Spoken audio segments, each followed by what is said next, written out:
given me the opportunity to share what he has been teaching me in my life, what God has been teaching me in my life, and giving me the opportunity to share that with you this morning. And so let's start. Let's get going in Acts chapter 24.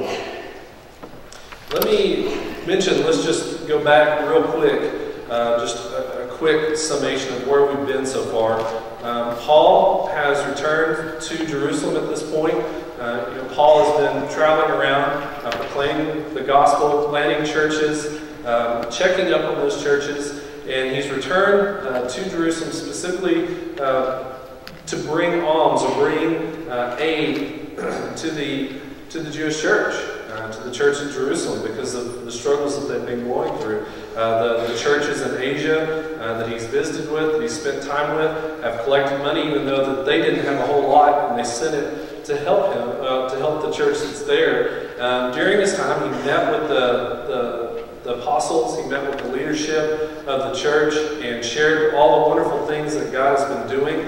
But as we know, there are times that there are struggles that come up in the midst of that. There have been questions that have raised because of Christianity springing out of the Jewish church, or out of Judaism, springing out of that. There's been some questions that have arisen from that, with Gentiles coming to walk with Christ, and so Paul has done his best to answer some of those things, but it has led to some concerns about Paul. And so we looked at the other day that he'd gone to the temple to worship, spent some time there following through with part of the customs of their worship there with some other men that he was taking care of. I don't remember exactly how that's just I'm losing that from my mind right now, but basically that he was in the temple. During his time, he was in the temple, though. Some Jews from Asia saw him, stirred up a ruckus pretty easily, got everybody surrounding Paul, wanting to beat him or whatever they wanted to do, and Paul is pulled out of there by the Roman soldiers. They pull him out of there. He goes before the council, the Jewish council, and in the midst of all this, a plot begins to arise to have Paul killed, where some of the zealots had taken an oath, or some men had taken an oath to not eat until they killed Paul. And so that's kind of where we're going to step in. If you'll back up a little bit to chapter 23 and verse 26, we're going to read the letter and just kind of catch up to where we're going to be today. This is Claudius Lysias, who is the Roman tribune, the guy who is over the soldiers that has arrested Paul, that is responsible for Paul at this point.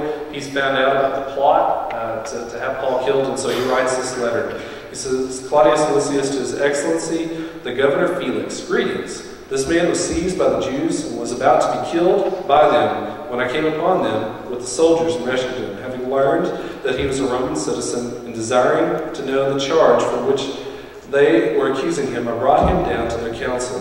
I found that he was being accused about questions of their law, but charged with nothing deserving death or imprisonment.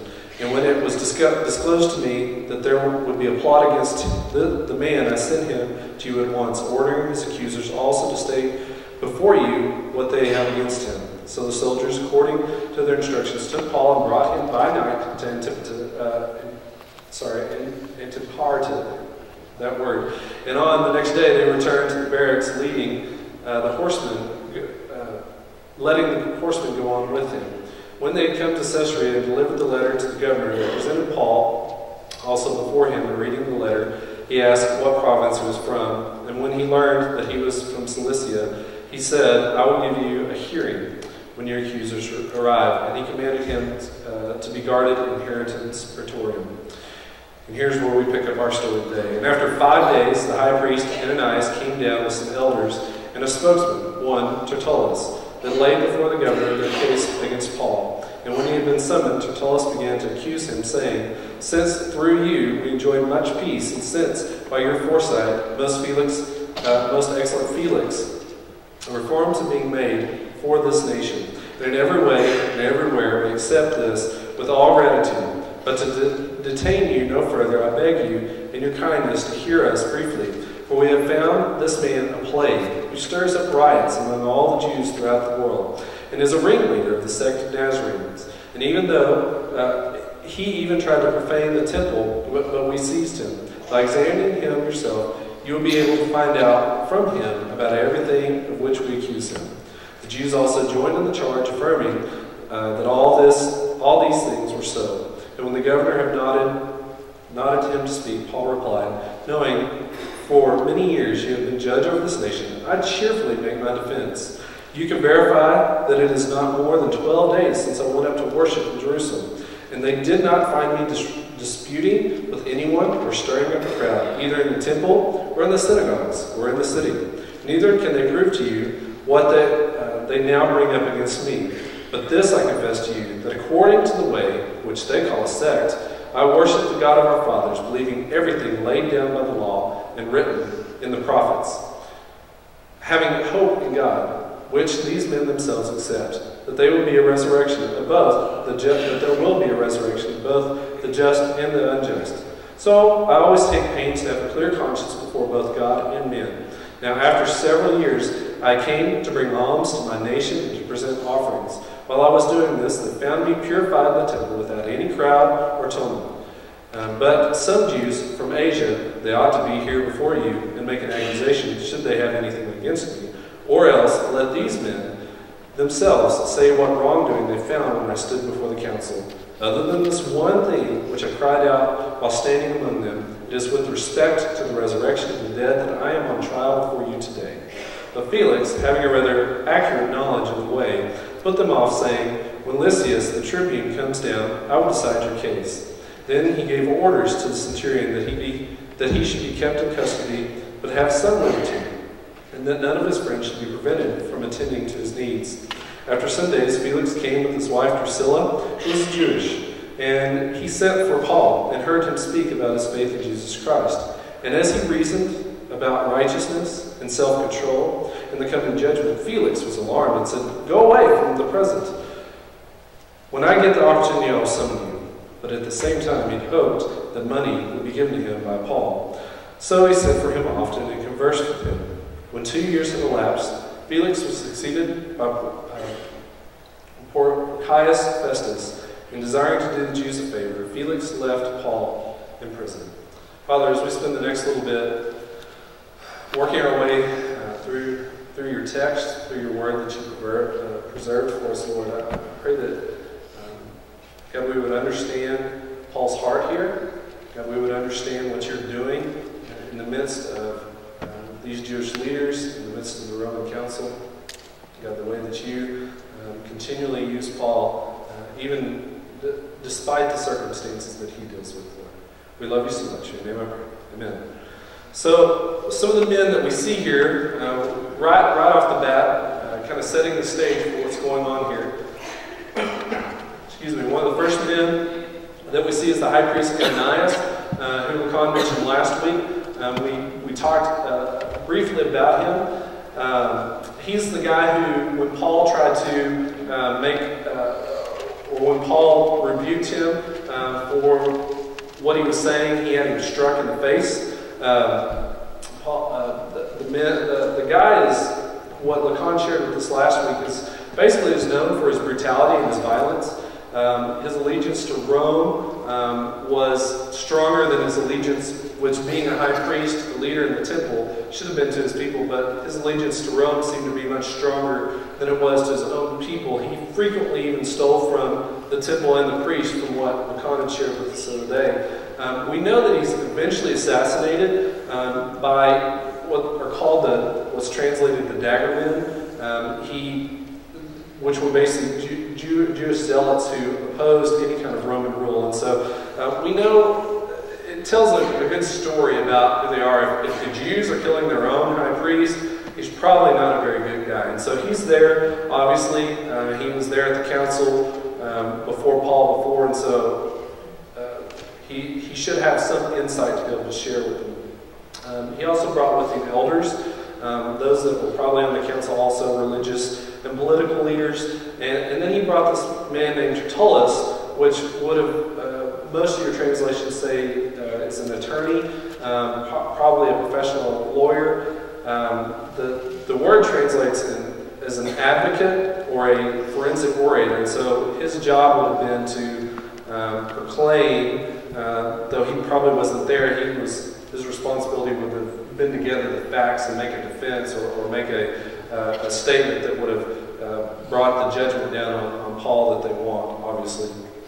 And so we don't really know much else about the man other than he's kind of slick the way he talks, in my mind anyway. So remember that also in the background of Felix, who this guy was, just very quickly, I thought this is really interesting. We see that the Roman guard writes this letter to him. We know that Felix, has been said about him that he was a slave who was eventually a free man and then came to power, was placed in power probably because of his brother at some point. But what's interesting about him is what they said about Felix is that he held the power of a tyrant with the disposition of a slave. So basically out of his leadership, the way he would lead in that area, which his biggest responsibility would have been to keep peace in the area, he wasn't very good at it. Out of his leadership, a lot of unrest arose.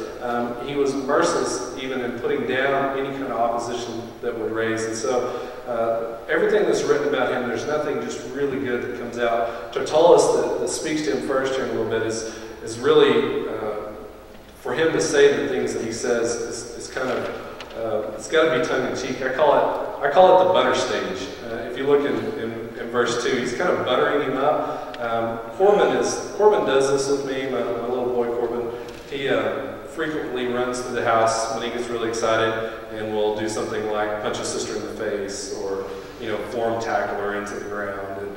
And so, we'll take him and say, go to your room, and he'll be crying, I don't know what I did wrong, and so I'll go in there and I'll kneel down before him and say, Corbin, do you know why you're in trouble? And he'll look at me and he'll go, yeah, but I love you, Dad. He's really good at this. He just gives you those eyes. He's like, but I love you, Dad. I don't understand why I'm getting in trouble. And I think of him when I think of how Tertullus begins to address Felix here as, oh, it's Mr. Felix, I just really like you. You're a great person. But what we know about him is that he's not that great. Tertullus' opening is very flattering about him, making statements that he's bringing reform, that he has great foresight and peace. But that's really not him at all. He ruled with a very heavy hand. It's obvious that there isn't peace that is in the area. Eventually, later on, Rome, about 2 years later, Rome will pull Felix out of that position because of the way he rules. It doesn't bode well. And so there is, with Felix, this sense, and the only reason I'm really mentioning this is because there's such a contrast that's going to come in how Paul approaches him. Okay, how Paul begins his defense of who he is. Tertullus gives this really beautiful, very flattering explanation of who Felix is, trying to get him to pay attention. But I think part of this, in my opinion, is because he doesn't have much to stand on. He doesn't have any evidence to present about what Paul has done here. So, verse 5.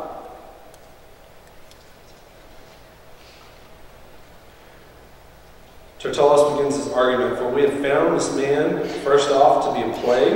Okay? There's really one crime that he tries to pull it down to, and it's very different from any argument that would have been in the council, because who's he standing before? It's a Roman leader. Okay? And this is crucial to understand the argument that they're going to have for him. They call him a plague, who stirs up riots or revolts. Rebellion among the Jewish people. I didn't really understand this before. When we think about the cross, oftentimes I think it's been so watered down for us, the understanding of what the cross means. We use it as jewelry, we have our earrings, we have it as decoration in our house, different things like that, but it was a very, very cruel picture of the power of Rome. Remember, Rome is controlling hundreds, thousands, of miles of area, and there's not that many Romans to cover the amount of area that they would protect. And I'd not really thought about this before, but for them to walk in and say that Paul is causing rebellion, is stirring things up, that gets Rome really tense, because they have to control this massive amount of area. And so the cross was, what I've read and what I've understood, is that the cross would be such a cruel instrument to keep any kind of rebellion down. I've read that they would take and they would crucify a whole community that rebelled. And they would line the streets on crosses with their bodies, men, women, and children, leaving them out there, because they wanted to make sure that they had the power, that they had the control, that they kept that lorded over them at all times. And so the argument that Tertullus and the Jewish council is raising up here is that Paul is trying to start a riot. He's trying to start a rebellion to overthrow Rome. And that's really the crime that you see coming out of verses 5 through 8. He says that he is a ringleader of the sect of Nazarenes. I think this is interesting also that he states this, rather than calling him a Christian, okay, or even to say the way, he says of the sect of the Nazarene. And why I think this is important is because the Jewish council didn't even like the association with Christ. We think of Jesus Christ, we think of Christ being Jesus' last name, but the word means Messiah. And so for him, it's nearly a sense that he's admitting that this is the Messiah. And he's saying, no, this guy is totally separate. He's trying to distance him in every way he can from the idea of him being Jewish and just more of a sect or more of an uprising that's coming. He even tried to profane the temple, even tried to stir up the thousands of worshipers that would have been there in the temple. He's trying to keep all that going. Tertullus wraps up his argument in verse 8 by saying that you can examine him yourself. You'll be able to find out from him about everything which we accuse him. I think we can assume that there may be more to an argument that Luke doesn't lay out, doesn't go into the detail because it's not as important. And I think that's just a personal opinion for me, because I can't imagine a lawyer coming in and making such a short statement and then walking off. I think there's got to be a little more than that, but that's kind of the basic breakdown of what's going on there. And then the Jews also, we know the council is there with him, they also join in accusing Paul for claiming the things that Paul would have done. Now notice the difference. This is the meat of the text to me. This is where I get really excited, because of how Paul continues to walk as Paul has from the beginning of when he began to walk with Christ. Look at the first thing that he does when he responds in verse 10. He says, when the governor nods to him, he says, knowing that for many years you have been a judge over this nation. So he doesn't say anything untrue about him, does he? He's, for about, at least by this point, 5 to maybe 7 years, Felix has been a ruler of this area. Okay? He's not puffing him up. He's just speaking truth, that he's been someone who has judged over this area. Okay? No flattery, no I love you daddy kind of thing, no buttering him up or anything like that. He makes a statement recognizing his leadership and authority. And I love, this is what just got me really excited, the second thing that he says here. He says, go back to verse 10, the last part of that. He says, who says this when they're on trial for not doing anything wrong? I cheerfully, he uses the word, I cheerfully make my defense. That just kind of encompasses who Paul is and what he's been doing over and over and over as he's proclaimed, as he has been beaten, as he has been brought to the point of death. And like Lacan mentioned the other day, actually probably just a personal opinion, but even being brought back from death, who goes through that and says, I cheerfully stand here and proclaim you. To you what is going on. I'm going to cheerfully stand trial before you at this point. And I love the beauty to be of good cheer, to be someone who has been so transformed by the gospel, that is so in love with his God, that no matter what his circumstance is, he's going to continue to live in such a way that honors his God. He's going to proclaim honestly before his God and before these people what he's done. Let's continue on in verse 11. Paul's defense, the first part of the accusation is pretty simple for him. He says, you can verify this. You can go back and look. That I've only been here for about 12 days, okay? I've come up to worship in Jerusalem. I've come up to bring alms that he'll share with later on. And so the implications here, there's two things. One, for him to be able to create a riot in about 12 days is pretty difficult to get that kind of following. You know, they're claiming him to be a sect leader, but for him to have been in that area for only 12 days is very difficult to get that many people on board enough to want to overthrow Rome. And so that's one of the implications that I think he clearly presents to Felix there. And the second thing is, why, if you're causing a revolt, or even if you're against the worship of the temple, why would you go and worship in the temple? Okay, they're kind of shooting themselves in the foot here. They don't have a lot to stand on, and so they're trying to. It nearly seems like they're trying to get Paul caught up in his own horse, but Paul's pretty swift in this. So he denies their claim that they found him disputing in the temple. He wasn't disputing with anyone in the temple, in the synagogue, or even in the city.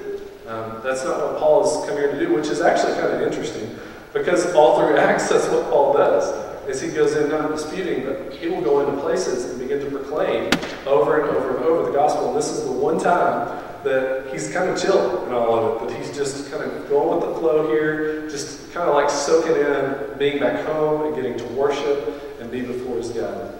And so, obviously, he can't be stirring up the crowd. In fact, he points to later on that it's not even him that stirred up the crowd. So he asks them the question, they can't prove what they're trying to bring against me here. Go down to verses 14 and 15.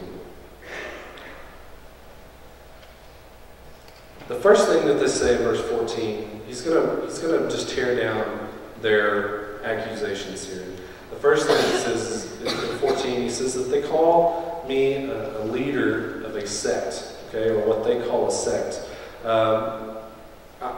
What he'll return with is that I worship the God of our fathers, okay, the Jewish fathers. I'm still worshiping the same God. I'm doing the same thing. We do call ourselves the way, but we're not a sect in this. I worship the God of our fathers, believing everything laid down by the law and written in the prophets, having hope in God, which these men themselves accept, that there will be a resurrection of the just and the unjust.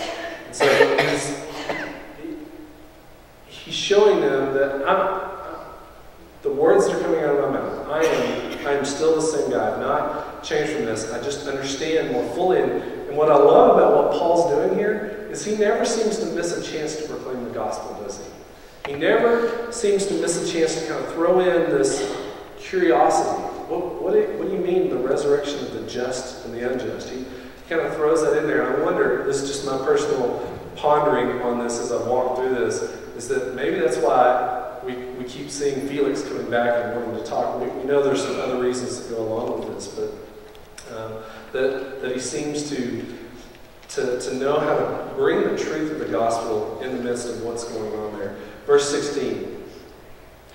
Paul says, I always take pains to have a clear conscience towards both God and man. This is not the guy that is a revolt leader. This is a guy who is a humble man who is wanting to be obedient to his God.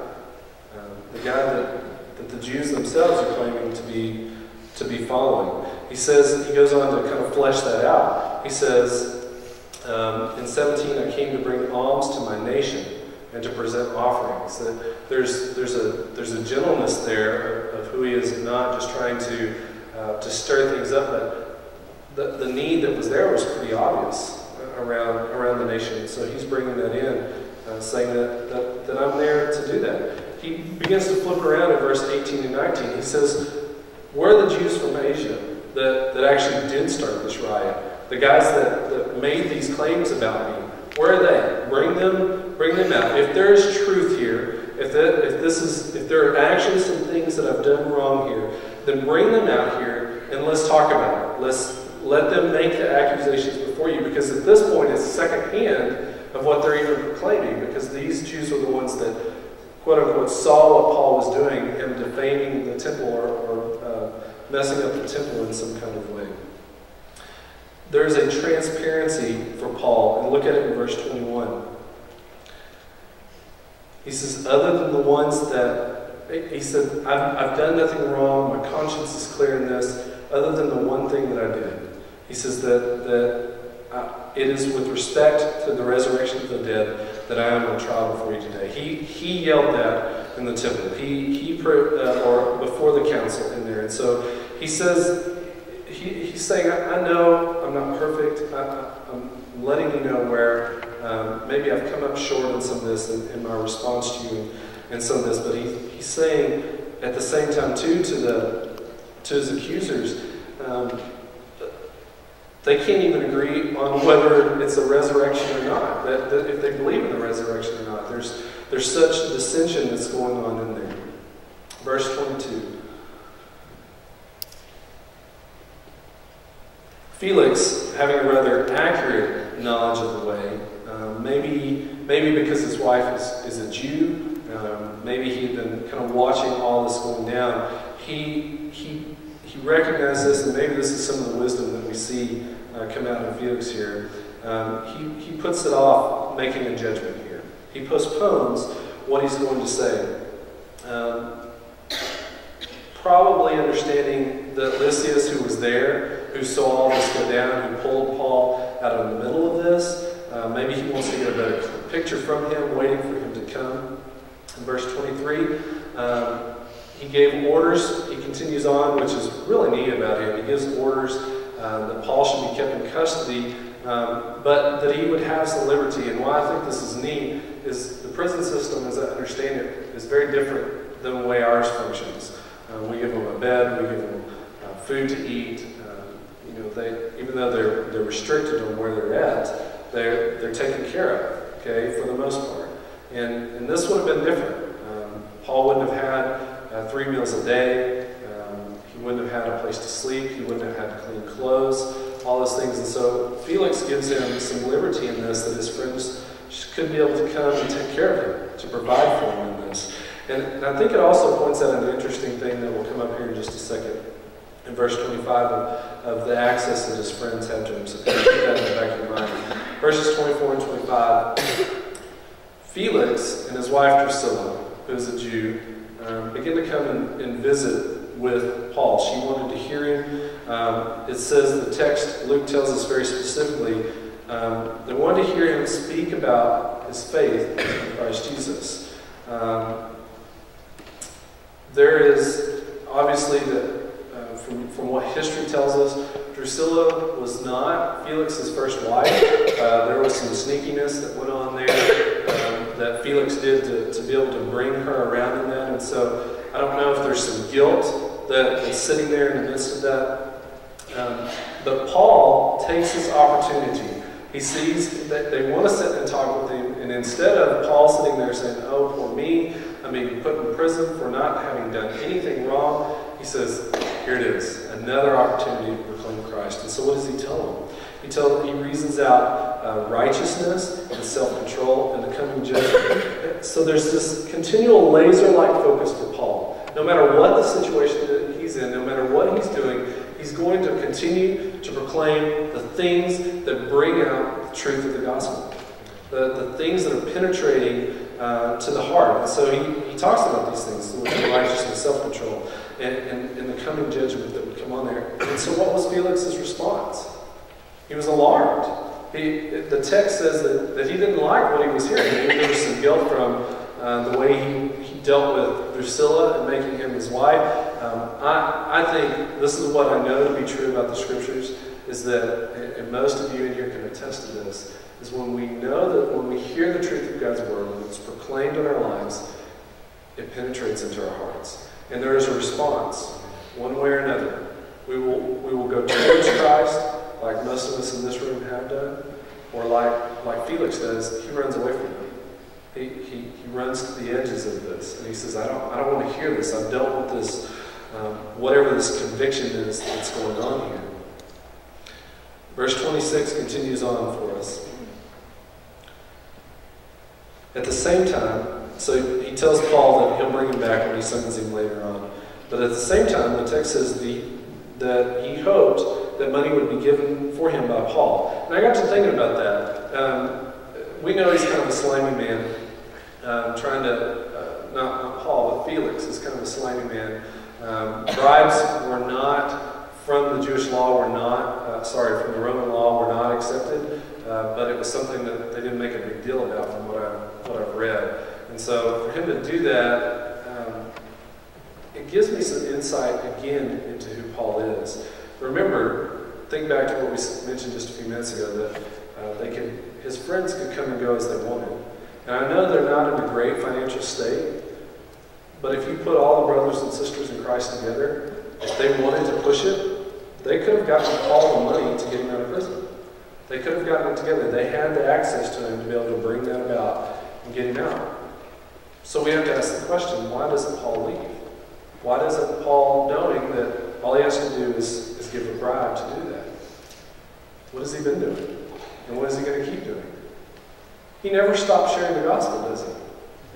In the midst of his circumstances, in the midst of him being confined, he continues to proclaim the gospel. Probably writing letters to the churches in the midst of that. Reaching out to his brothers and sisters in Christ. Probably was a nice, refreshing time that he got to stop for a little bit and just be in the Word, to be processing through the Scriptures, through the Old Testament, understanding the truth that was there.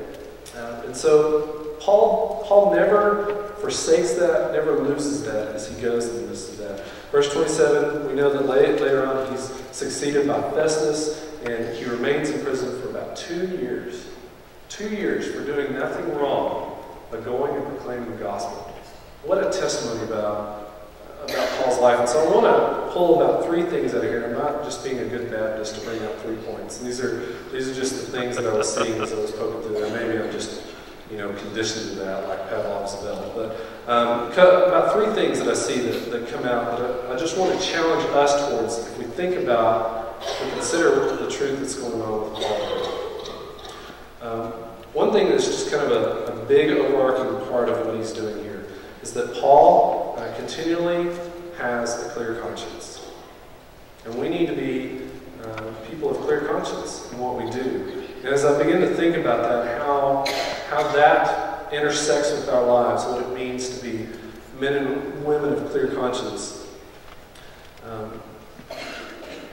knowing my heart and the sin that's in my heart, and just to be honest, knowing how we function even here in the U.S., we often live 2 lives, to be honest with you.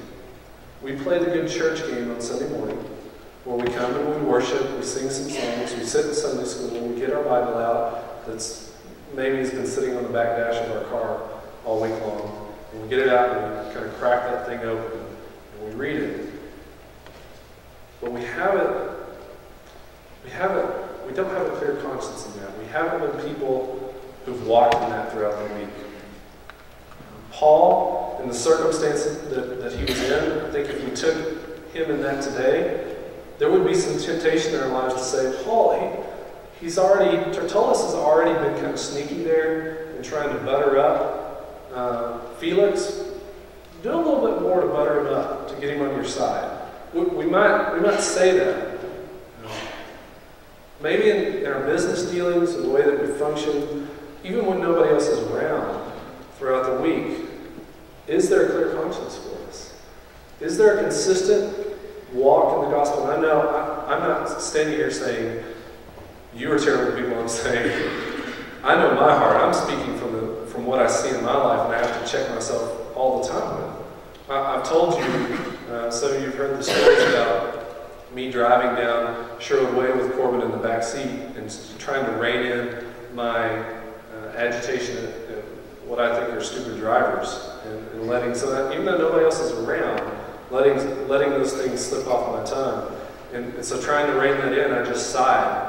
And I hear Torben from the back seat say, this was a couple of years ago, but he says, "Holy chow," you know, which was one of the things that I would say, "Get out of my way," you know, one of those things like that. And the innocentness that's coming from his mouth, and knowing that he sees that in my life, I think, oh my goodness, is what I do throughout my day. Do I have a clear conscience at the end of my day that I know that as a follower of Christ, I have consistently, over and over and over, been obedient to my God? Is every part of my dealings with my neighbors, with my friends, in my personal time when nobody else is around, do I come with a clear conscience at the end of my day knowing that I've honored my God in the way that I've lived my life?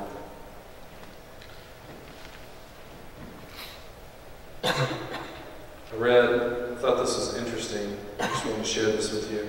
And I want to be careful with this because I don't think of him as a great man. I just think of the impact that he's had on people's lives and what could have happened if he'd been around this. But there's a story that while Gandhi was attending university, most of y'all know who Gandhi is, and would have been one of the great religious leaders in years past. But the story goes that he became almost convinced that the Christian religion was one that was true, that was a supernatural religion in the world. Upon graduation, and still seeking evidence that would make him a committed Christian, young Gandhi accepted an employment in East Africa, and for several months lived in the home of a family who were members of an evangelical Christian church. As soon as he discovered that fact, he decided that here would be the place that he would find the evidence that he sought. But as the months passed, and as he saw the casualness of their attitude towards the cause of God, heard them complain when they were called upon to make sacrifice for the kingdom of God, and sensed their general religious apathy, Gandhi's interest turned to disappointment. He said in his heart, "No, it is not the one true supernatural religion I'd hoped to find. A good religion, but just one more of the many religions in the world." And like I said, I want to be careful with a guy like Gandhi as we're looking up to him to say whether Christianity is valid or not. What I think is interesting is that these people, and we are people that make mistakes. Don't misunderstand me there. In our private moments, there are flaws in our lives that we are working out, that we are being, hopefully by the grace of God and through His Word, being sanctified out of. But I would hope Gandhi or any other young man or young woman that spends any time with my family and myself, that he would see a consistency, a vigor, an excitement for who our God is, that we would give everything with our time and our talents. And hearing the story earlier of Lottie Moon and thinking what she gave, it just, I don't know why, it grips my heart to think that we waste so much time as Christians in just playing a stupid game, of just playing the church game over and over and over. And I know I've been guilty of that, of just trying to appease something the way that Lacan puts it. Christ didn't die for 2 hours of our week and 10% of our income. He died for every bit of who we are. And Paul buys into that even in prison. You don't see him sitting there complaining. You don't see him there whining. You see him every opportunity that arises to proclaim the one true gospel, the one true hope. And Gandhi, and this wasn't an isolated incident for him, by the way. What he saw consistently, I did some reading, and what he saw consistently was apathetic Christians who gave lip service, but it never translated into life for them. Paul, the second thing there, Paul was not hindered in his proclamation of the gospel. He was not ever hindered in his proclamation of the gospel. There is no circumstance in our life, whether it's what our government proclaims, what your school tells you, what your job tells you, we are not silenced or censored by the world around us for proclaiming the gospel. We're not. There is nothing around us that says that we can't do that. The laws may say it. I'm telling you who Paul is here, and the example that he's given over and over and over. he was going to faithfully proclaim the gospel no matter what. No matter the circumstance, no matter the situation that he dealt with, he did proclaim the gospel. And the last thing that I thought was very interesting from Paul there is that he saw that it was God's justice and not his. I heard somebody say this earlier. I think it was you that said this earlier, just kind of jokingly, tongue-in-cheek. We spend so much time focused on what my rights are. It's my right that I should be able to drive down Sherwood Way and not have to put up with stupid drivers. It's my right that I should be able to do this and do that. Isn't the gospel more important than appeasing my own satisfaction? Isn't the proclamation of the only hope of the world more important than me feeling like I've been vindicated in some way or another? Paul said, for 2 years, doing nothing wrong, he sat in a prison and trusted that God would take care of it. Trusted that whatever situation he was in, it didn't change whether the gospel would be proclaimed. And I'm not saying this as someone who's figured this out. I'm saying this as someone who is convicted by how many times over and over I feel like my rights should be met over my being obedient to the gospel. And I'm pleading with us as a church that we would be people who, whatever the world is doing around us, doesn't change the responsibility we have to the gospel. It does not change the responsibility for us to be in the Word, knowing the truth, hungry to be obedient to our God. It doesn't change that. And so I want to ask you, as we finish our time together in the Scripture this morning, if you just bow your heads for a moment.